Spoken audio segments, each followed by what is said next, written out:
Bahujan Samaj party की राष्ट्रीय अध्यक्ष और पूर्व मुख्यमंत्री मायावती के एक अहम फैसले ने अपने भतीजे आकाश आनंद को एक और मौका देने की घोषणा की है। मायावती ने बीते रविवार को सोशल मीडिया प्लेटफॉर्म एक्स पर 4 अलग-अलग पोस्ट के जरिए यह जानकारी दी है।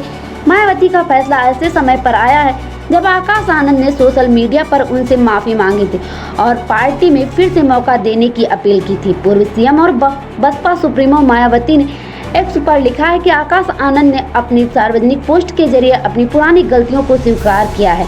उन्होंने वरिष्ठ पार्टी नेताओं को पूरा आदर देने और अपने ससुर की बातों में आगे न आने का संकल्प लिया। मायावती ने लिखा कि इन बातों को देखते हुए उन्हें पार्टी और बहुजन मूवमेंट के हित में एक और मौका देने का निर्णय लिया गया। हालांकि मायावती ने यह स्पष्ट किया है कि अभी तक उनके उत्तराधिकारी के रूप में किसी को भी तय करने का सवाल ही नहीं उठता।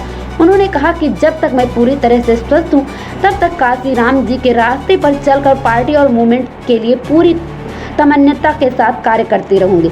आकाश आनंद को बीएसपी में कुछ महीने पहले पार्टी विरोधी गतिविधियों और अनुशासनहीनता के चलते बाहर कर दिया गया था।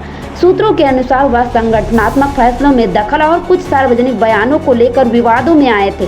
पार्टी से बाहर किए जाने के बाद उन्होंने कई वरिष्ठ नेताओं से संपर्क साधा और अपनी गलती स्वीकारी और अब सोशल मीडिया पर अपनी जिम्मेदारियों को निभाने का वादा करते हुए दोबारा पार्टी के प्रति निष्ठा जताई है। हालांकि मायावती ने यह साफ कर दिया है कि आकाश आनंद के ससुर और बीएसपी के पूर्व वरिष्ठ नेता अशोक सिद्धार्थ को पार्टी में दोबारा शामिल करने का कोई सवाल ही नहीं उठता।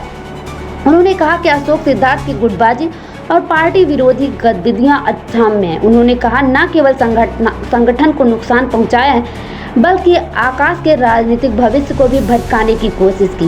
यह फैसला ऐसे वक्त आया है जब बहुजन समाज पार्टी 2027 विधानसभा चुनाव की तैयारियों में जुटी है।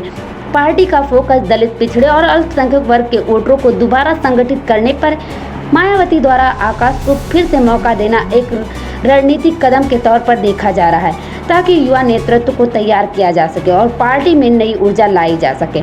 वहीं राजनीतिक विशेषज्ञों का मानना है कि जहां एक तरफ पार्टी मायावती की सख्त अनुशासन नीति पर कायम है, वहीं उन्होंने यह भी दर्शाया कि अगर कोई गलती मानकर सुधार करना चाहे तो उसे अवसर दिया जा सकता है। आने वाले दिनों में यह देखना दिलचस्प होगा कि आकाश आनंद इस मौके को कैसे निभाते हैं।